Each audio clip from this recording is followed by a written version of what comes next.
Eric. Good afternoon. Good Uh, afternoon. Today, I would like to ask you a couple of questions of how to become Dutch and how to adapt a new culture, language, job, and people. And let's start with an introduction. If you don't mind, I'll first tell something about myself.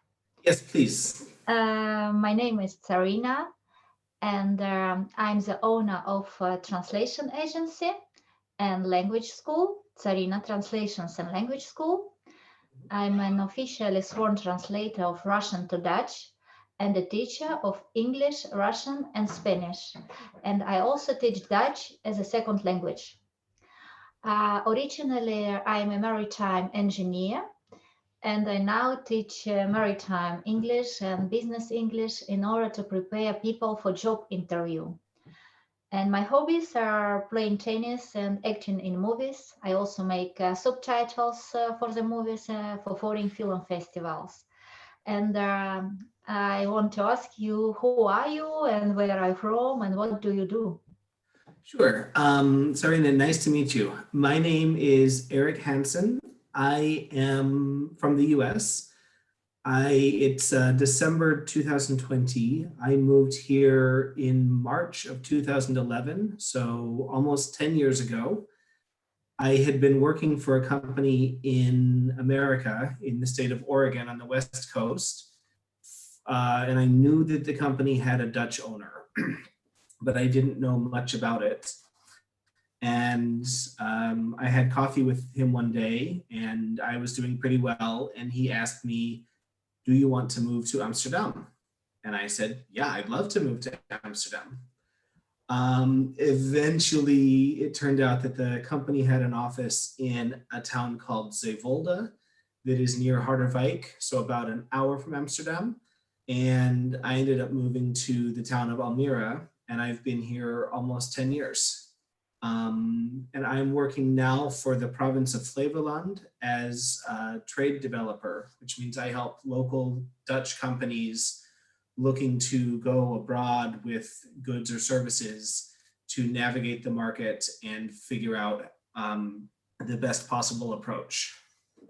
Wow. And what was the first company you were working for? It was a little company, it's called Authentic Models, and they make ship models and airplane models for home decor.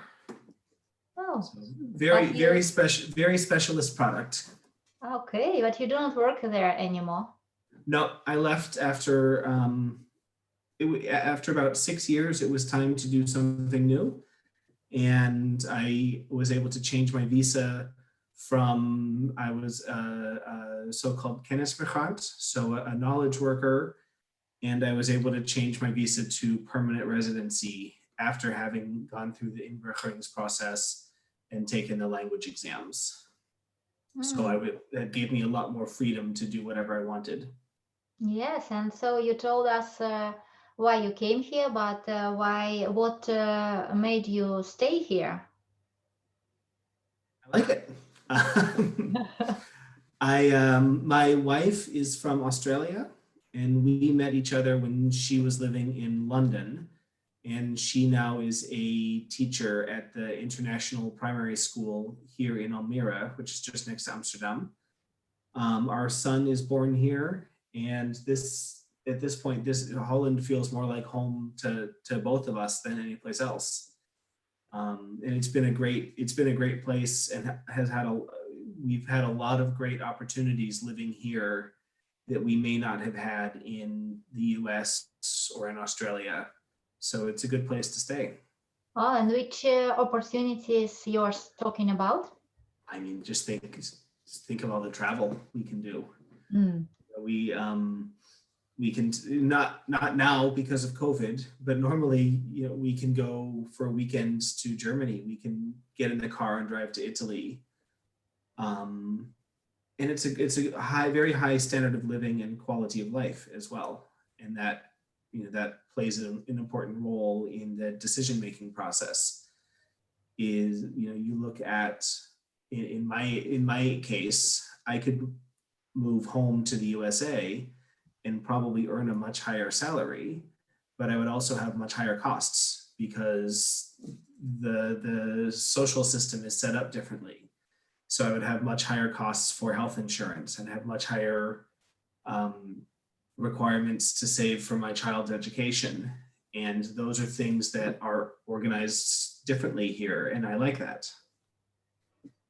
Yeah, right.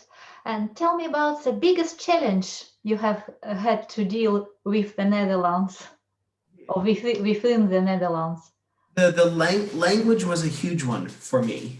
Um, you hear all these stories of expats who come here and never learn a word of Dutch because they work in the bank in Amsterdam, or they work for, I don't know, booking.com or Facebook in Amsterdam. And I think that's true.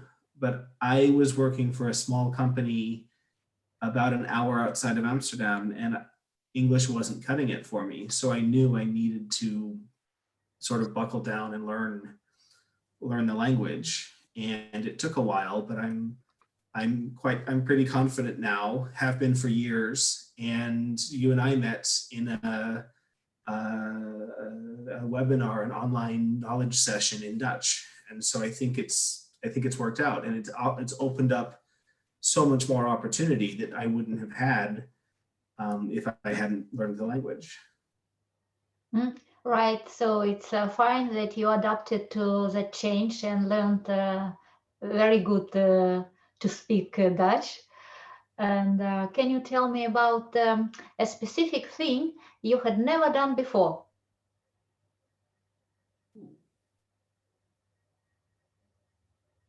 Oh, give me a minute. Maybe we'll edit some of this, cut this thinking part out. Yeah, okay. um, Yes, it's no problem. So just I'm take your just time. in terms of language or in terms of culture I or think in terms of culture first, and the language we will speak a little bit later about. one of the biggest. It's a good question, Sarina. It's very broad, but Something I've never done before. I don't know. I'm not really sure.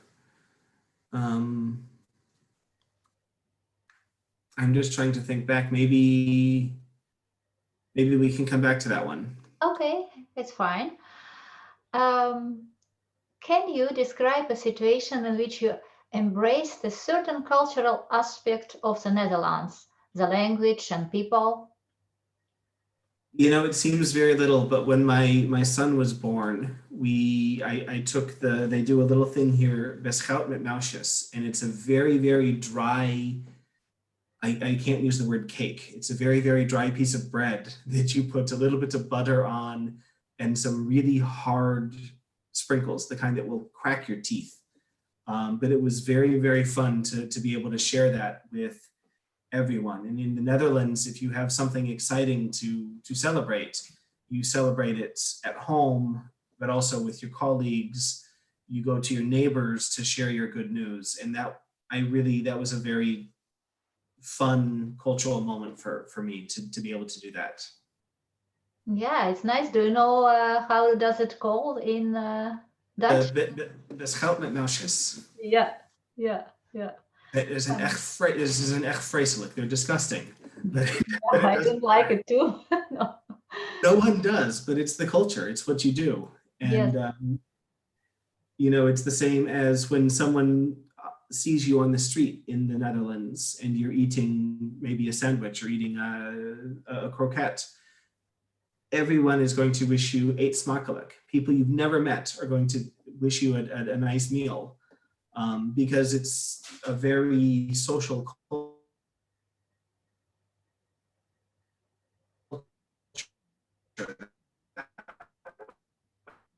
Oh, I cannot hear you, Eric. I could not hear the last sentence because you were freezing.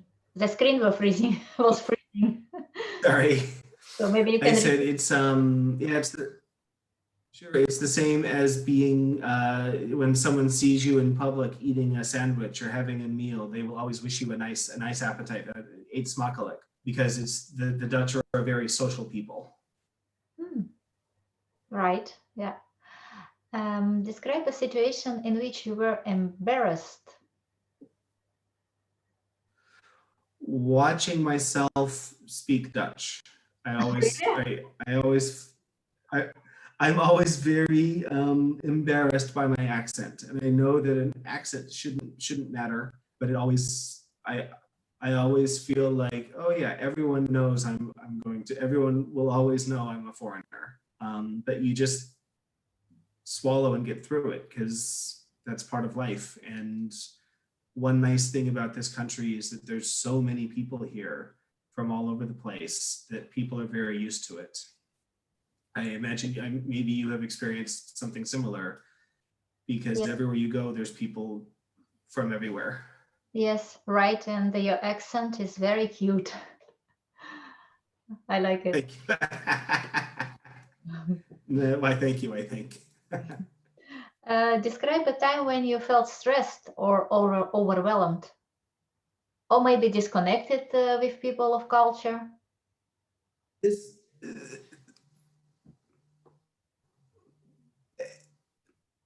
after almost 10 years, I still have never been able to get into football because in America, we don't grow up with it.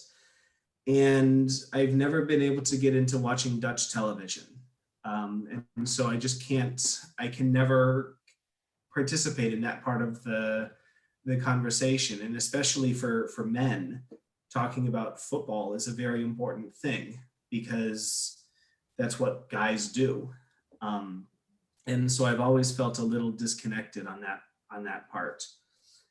And I also often feel with the politics in the Netherlands that you have to have grown up here and your grandparents must have grown up here to really be able to understand all of the 27 different political parties. Mhm. And so with an election coming up, I'm trying very hard to really comprehend what is going on with everyone. Yeah, right. It's not so easy. And No, there are, you see the ballot. The ballot is 17 pages long, and then you vote for one person. yeah, right. What's the biggest misconception the natives have about you, and why do they think that? That's another good question. I think people, especially from coming from the USA, people always assume that I'm only here for a couple of years, or maybe I'm just here as a tourist or a business person, and I came for the Amsterdam reputation of the marijuana and the prostitutes, for instance. Um, People don't anticipate that you might come for a short time and then choose to stay and do the work that it takes to stay. I think people are very used to the notion of immigrants being looking and speaking different than I do, if that makes sense. Yes, sure. No one, yeah, Yes, no one expected me to stay. no, I understand. And do you ever feel judged? How can I put this? The Trump administration has been a trying 4 years. You were people I don't know very well wish to have conversations with me about topics that involving a country half the world away that I don't want to talk about. And I have definitely felt some animosity for having that passport.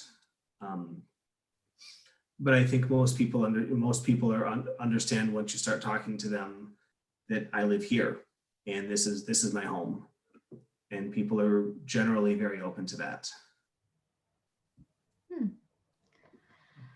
Nice. Yeah. Tell me about one of your favorite experiences in the Netherlands.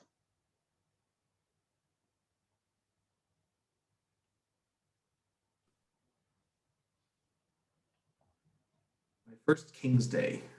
or Queen's Day. It was, so they still had a queen back then. I went by myself into Amsterdam and just was able to spend the whole, and I had only been here less than 2 months. And I just felt very welcome by everybody. I wasn't even wearing an orange t-shirt, but it was such a festive atmosphere. It really put me in a very, very positive mood for the future. I hear energy and motivation. Absolutely. So. And do you make friends here in the Netherlands? And who are they, if you have? Yeah, I mean, I have friends. It was tough. Most of my close friends here are either other expats, other internationals, or local Dutch people who are married to foreigners. I think that's pretty common. Obviously, most of the people I know are in the same boat. But you hear online that you hear from other people that that's a fairly common situation, that most of your close friends will be people who are also from abroad or are in relationships with people from abroad. And I think it's just part of having a shared experience. I was really disappointed. A few years ago, I was moving apartments, and a friend of mine was helping me dismantle a sofa that I had sold on Marketplaats. And we had always spoken English together. And I was speaking Dutch to the person who came and bought the sofa. And she looked at both of us and said in Dutch, "Oh, are you both English?" And I said, "Well, I'm American and he's Dutch." And then I found out that my Dutch friend was born in New Zealand. And so even the person who I thought was like my one, full on Dutch friend, and I knew in my head that he had been born in New Zealand, but he's like, "No, I'm from New Zealand." Funny. So yeah, that was a bit embarrassing, but it does take a while to get close with Dutch people, I find. I don't know if you find something similar. Yes, that I'm just asking myself and you why it's so difficult to have Dutch friends. Any ideas? I think part of it is there's the expectation that we're going to leave. And I don't know where you. Yeah, I know you are Russian originally. I don't know where, if you come from a big city or a small town, but from St. Petersburg. Okay, so big city. Mm-hmm. I find a lot of times the Dutch are still attached to their village where they're originally from. And so a lot of times you will have gone to school with the same group of people. And because the country itself is really quite small, you're able to stay in touch your whole life with the same group of people who you were maybe in high school with, or who you went and studied with at college or university. And so I think there's an extent to which you might be have less, not interest, but less necessity to to make new friends with your neighbors or people you meet later in life, because you still have a really close social circle from earlier. I'm just brainstorming, but I think that might play a role. Yes, I think you're right, but I just asking myself how to make friends here, Dutch friends. Maybe you know some secrets. I don't.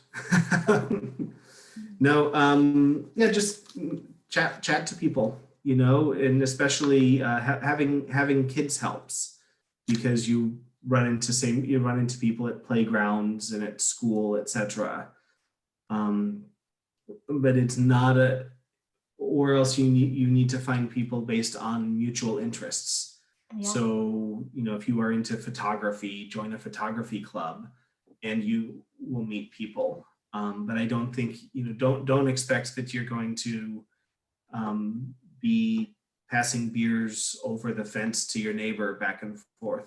That's not the culture here. My neighbor is lovely, but we speak to each other a few times a year, and I think that's fine. And I think he thinks that's fine. Mm-hmm. Yeah, it's okay. Yeah. Yeah, I think you're right. And could you tell me about something you really miss from your own culture? Space. It's very dense here. It's a small country.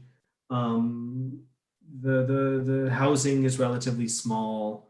You have small cars. I grew up in the American West with mountains and big sky and buffalo, and I miss what I most miss is wilderness and wild. There are some really beautiful parts of the Netherlands, but it's all very managed. There's nothing here that is wild or just allowed to go free anymore. Um, and it makes sense. I recently read a book tracing the history of the Rhine River, and the Rhine now, from all the way from Switzerland to here, is incredibly controlled. They know in Rotterdam exactly how much rain is falling in Switzerland today, so that they know what's coming their way. Um, and if you look at the history of all of the flooding and all of the everything that has happened, I understand, but sometimes I miss that the river can overflow its banks. And that sounds terrible to say, especially because you're down south, and I obviously there's a tremendous history of flooding, and so there's a reason the river doesn't overflow. Um, but I miss wilderness and nature sometimes. Yeah, you miss the mess. Exactly, I miss the mess. It's so orderly, and you'd see that when you cross the border from, say, you're coming driving from Antwerp up into towards Breda. You see immediately when you reach the Netherlands, because the land is all completely in use. The highway is maybe a little bit nicer, but because the space is so small, every last square centimeter has been claimed and is being used for something, even if it's to grow a tree for nature. Whereas in the neighboring countries, in Belgium and Germany, they still allow a little bit of chaos, a little bit of randomness. Yes, you're right. I understand.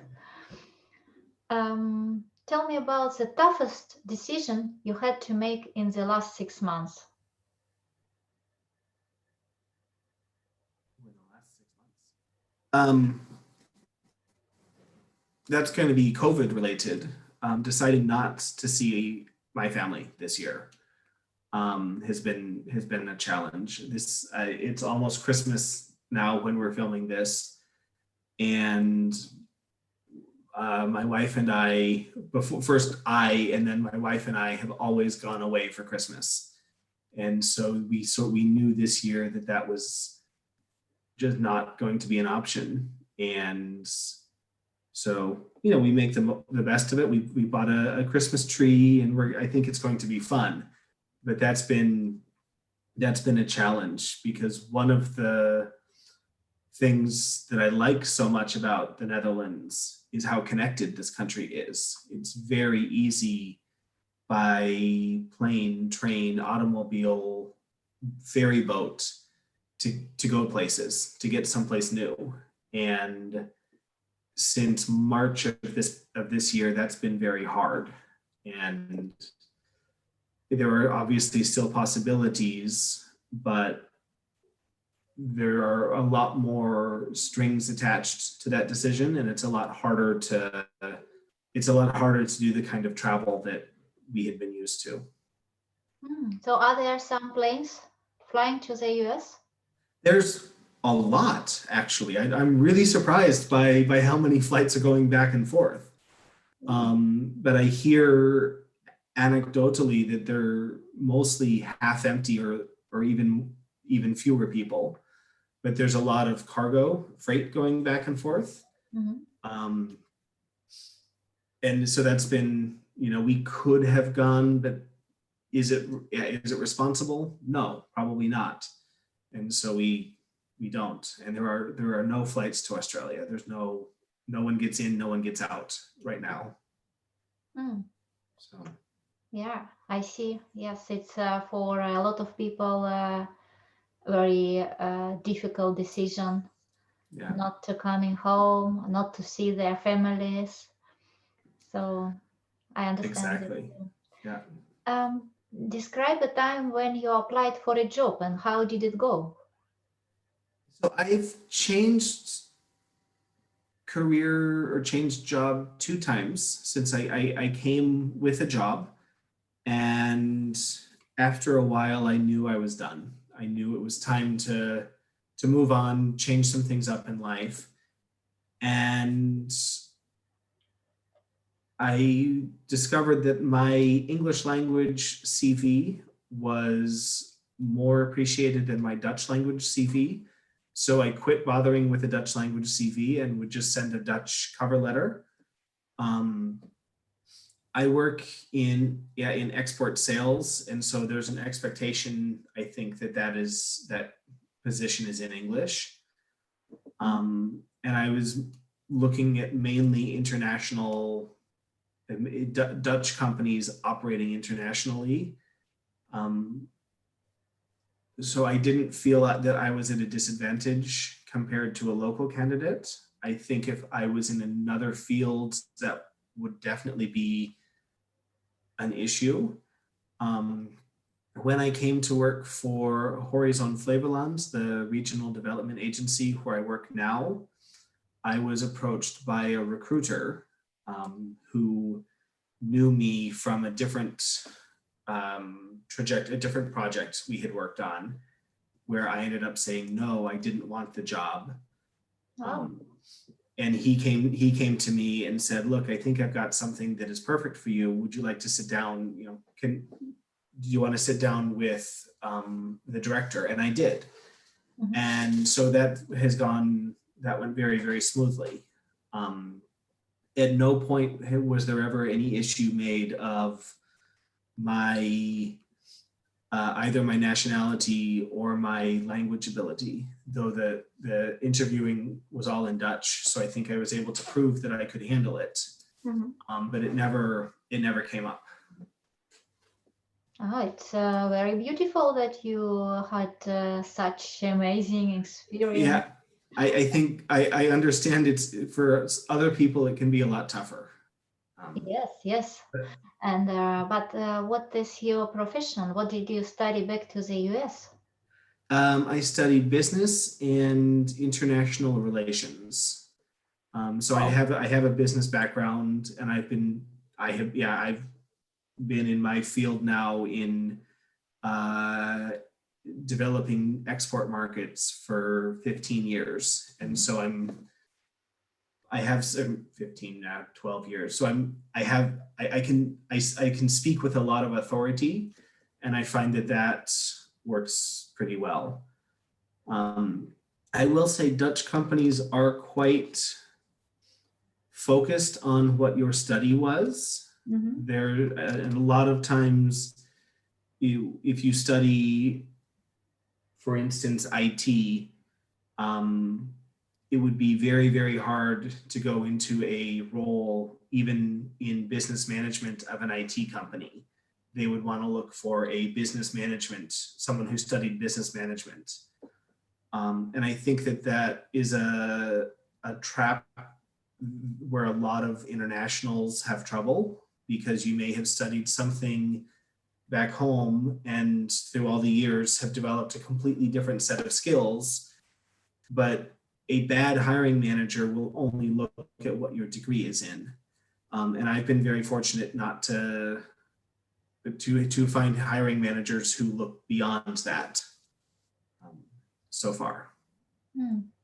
But you have a very good education. This is exactly what you are doing Yeah, also. actually, I realized when I said that, I thought I'm actually doing exactly what I studied. Yes, yes. Hmm. And are you happy doing that? Still happy after so many years? Maybe I'm not as good as I think. Oh, really? So, what's the biggest goal you have achieved here? Making a life. Maybe At a life or certain profession. point, yeah, no, just settling down, having establishing a complete life. Um, you know, we bought we're on our second home that we purchased together. We have a little boy who's growing up bilingually, and just the biggest goal for me has been feeling normal and setting up a life for myself. Maybe you don't need to be normal. You are very special, and you should stay so. Oh, thank you. So thank you. No, it's yeah, at a certain point you feel at home. Nice. And I don't know when that was, but I felt that way for a long time now. Hmm. After how many years you felt at home here? I think maybe 5 years or so. It took a while, but having a home and a relationship really helped me. Hmm. Um, I think if I didn't have those things, I would be gone by now because I would have gone off on something new. But by now, this is more home than anywhere else. Yeah. And how did you meet your wife? We were, um, I think I mentioned she was living in London and I was here. And one of her close friends from back home in Australia was a teacher at the international primary school in my town in Almira. And so my wife would come visit often because before COVID, getting to and from London is nothing. We go for the weekend. Um, and so we met then, and then she moved back to Australia for a year to be with her family and applied for a job, found out that there was a job available here, applied for it, and then we sort of kicked up, hit it off when she moved back here. So that would have been what, 6 years ago, 7 years ago, No. a while ago now. Okay. Yes. Yes. And how was your first years here? Were you single? Didn't you have Well, any Dutch girlfriends? several over the time the few years, but nothing ever serious Hmm. because I didn't know what if I was going to stay or what. So Yeah. Yeah. so spent some and then ended up settling down with an Australian, as you do in the Netherlands. It's very special, interesting story. It is. So And not very common. is she happy to live here too? Yeah, we're happy here. Um, as I said, we look at whether we would go to one of our own countries, and someday we probably will. But right now, this is a really good place for the two of us, for the three of us to be. Does she want to go back to Australia or to London or to United No, not States? London, right? No, no Not London. no one wants to go to the UK right now. No, no.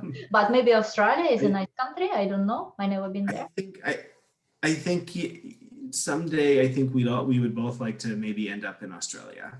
Oh. Um, but there's no urgency to that. So we're very happy here for now. Hmm. So Maybe when you are both we will see. maybe when you are both retired, then Exactly. Then we can keep our house here and buy a beach house there, Ah, good dreams. right? Yeah. I'm inspired by your palm tree behind you. Yeah, it would be nice to live and to work on the beach Exactly. with laptop. As long as you have a good 4G connection, maybe it's possible. Yeah, yeah, maybe. So maybe Corona brings a lot of new interesting perspectives in our lives. I I think so. I think look at us. We are doing this entirely on the internet. We've never met, but it works, and I think we have a nice rapport going. Yeah, I like it. And yeah, it's very special. And I couldn't imagine doing this 1 year ago. Exactly. And So now it feels totally normal, right? yeah, yeah, new normal. New normal Yeah. can be nice, can be also great. So now I want to ask you a couple of questions about learning a new language. So why is it important to learn a new language quickly? Just to fit in. They say I have the fortune of being native English speaker. Mhm. Um, most Dutch people speak decent English. There is this myth in the rest of the world that all Dutch people speak fluent English. That's not true. But most Dutch people have enough English to get you through basic things. But you cannot rely on it. After a certain point of time, it's no longer nice to expect everyone to accommodate you when you can sit down and study and learn their damn language. Mm. And what is the one most important thing to you in how to learn a new language? Practice it every single day. And I notice with my social circle, um, people who use Dutch in their professional lives speak it much better than people who don't, simply because if you're not around, if you're not listening to it all day long, if you're not speaking it at work, being uh, coming face to face with different situations every day, then you're not going to develop it as much. Um, so the best way for me, from my experience, is to practice it and use it every day, and don't be afraid to make mistakes, and don't be afraid to sound like you're not a native speaker, because you're not. Yeah. And how would you like to study Dutch? What's the best way, actually? Uh, I I did it. I started off taking courses, 2 hours a night, 2 nights a week, for maybe a year and a half. And what was great about that is, number one, you're using it all the time because it's a lot. It's one thing to do. I'm teaching myself German via Duolingo, and I love it. It's fun, but German is a vacation language for me. I don't need to use it. I don't need it to be perfect. mm, But Dutch, I needed my Dutch to be good, and so going to class on a regular basis, and it also helped me to meet a lot of people who are, some of whom are still good friends, who I met in my Dutch course. I have really good friends from Poland, and I met her in Dutch class, um, 8 years ago. And so that's been, because you're doing it with other people who are in a similar situation, that also really helps you to feel more confident. yes, sure. Yes. And what is the biggest challenge when it comes to learning a new language?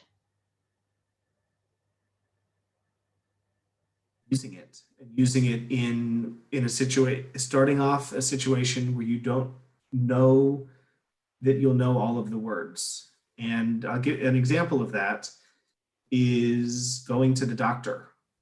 you know, I can describe whatever ailment I have or whatever is going on with me, but there's always going to come a point where the doctor is going to use a word, a medical term that I may not know. And it's challenging to go into that conversation knowing that you have still a limited vocabulary. But you've just got to do it because that's the only way you'll learn. Yeah, right. And now saying that, in what way do you think now you would be able to learn Dutch quickly? What for advice you can give? Now taking in consideration all your experience, I would do exactly what I did, but I would get out and spend more time talking to people I don't know. Go on street, to just on street, or yeah, just on the street. I want to say go to a pub, but it's with COVID, nothing's open. But just in general, something like that. And then, as silly as it sounds, watch more television. You know, at night, watch Dutch movies, watch Dutch television shows. Everything I watch I use Dutch subtitles, but it's still mostly English language programming. But I think you learn a lot watching the NOS Journal. You learn a lot watching the Wereld Draait Door. You learn a lot from Yinnik, from all these different, especially current events shows. Listen to the radio, listen to BNR, listen to NOS, because it gives you an idea of not just language, but also what is going on in society. What are people talking about?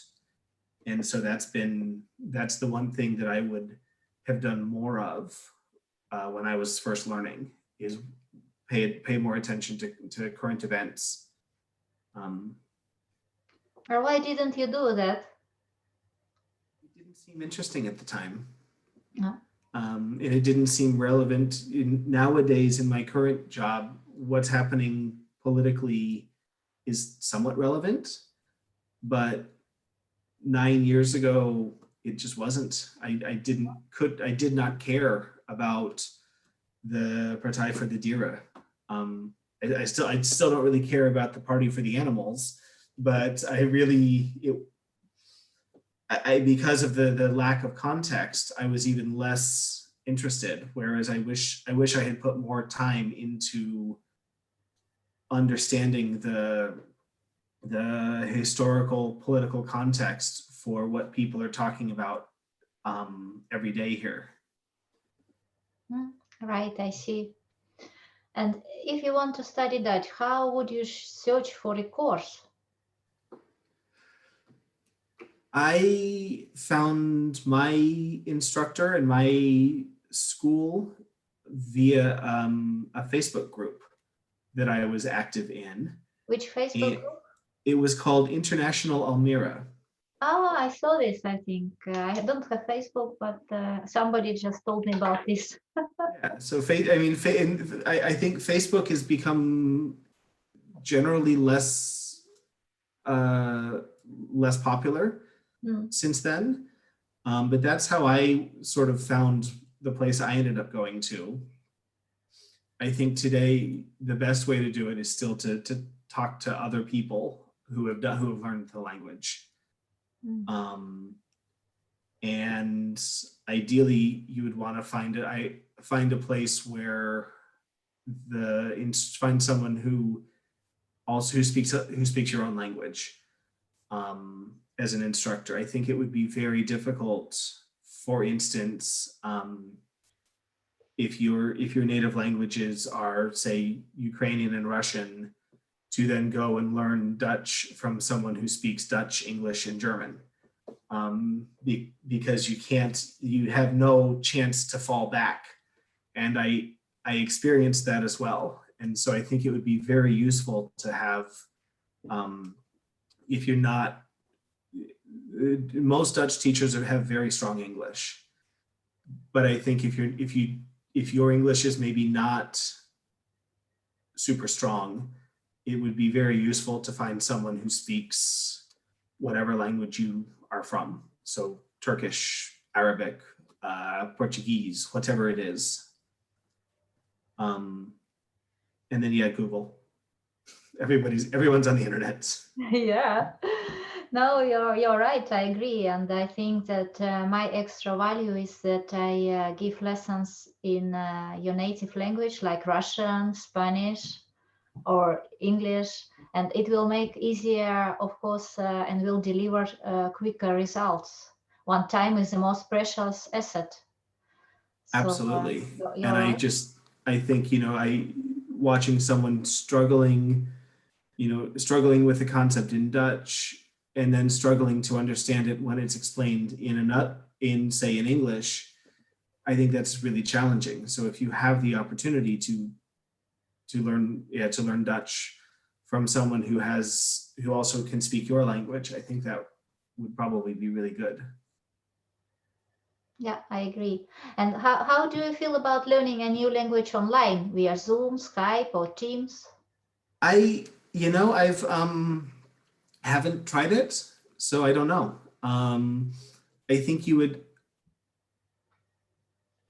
would miss some of the interaction, but I think we're now 9 months into this. I think most people have learned how to deal with Zoom or Teams or whatever it is, and can, and I don't think you're missing nearly as much of the sort of nonverbal or underling communication that you would maybe back in March.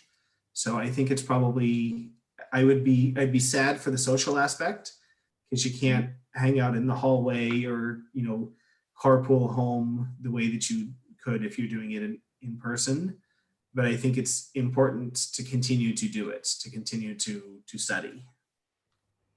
Yes, I think actually that this is a good period to study something new and or new language because a lot of people are sitting at home, but they can use this time wisely. Definitely. I can only I certainly agree. Mm. And I have one unconventional question for you. The last one, what's the most interesting thing about you that's not mentioned before? Tell me something unique about you. I have been to 47 countries, and Wow. the thing that I'm most sad about this year is I have not had a chance to go to any new countries because of COVID. Mm. Um, that's my thing is I love to travel. My wife loves to travel, and so that's our goal is go to new countries every year. So Every year new country. yeah, well, it's several. So, Yeah, what's your favorite? both for work, for Oh, work and for holiday. So oh, for work too. yeah. Hmm. And what's your favorite country to travel to? Well, I'm on film. I love Germany. I love going to Germany. I find the Germans very friendly, which is funny because a lot of people don't. I think there are I enjoyed the food. There are some beautiful beautiful nature there. It's very, very close. It's a great place to go. And I like New Zealand a lot too. New Zealand is also beautiful, but they're not as friendly as the Germans. Hmm. And some special place. Can you recommend any interesting place in Germany? Yeah, Aachen. The town of Aachen is from. I'm just thinking you're from in Zeeland is maybe 2.5 hours away. Hmm. It's 3 hours from Amsterdam. It's where Charlemagne or Karl der Grosse had his capital and built his cathedral. And it's a beautiful town with really interesting history, and there's never any tourists there. It's a fantastic spot to go and get a feel for some German history and French history as well. Um, it's my favorite tip for most underrated place in Europe. Hmm. Okay, thank you for this tip. And thank you very much for this interview. If you Thank know you. somebody struggling with the language, I will be happy to help. Of course. I have my passion for languages, so for you, enjoy the journey Thank you, into Sarina. culture. So nice to meet you. And yeah, enjoy the holidays coming up. And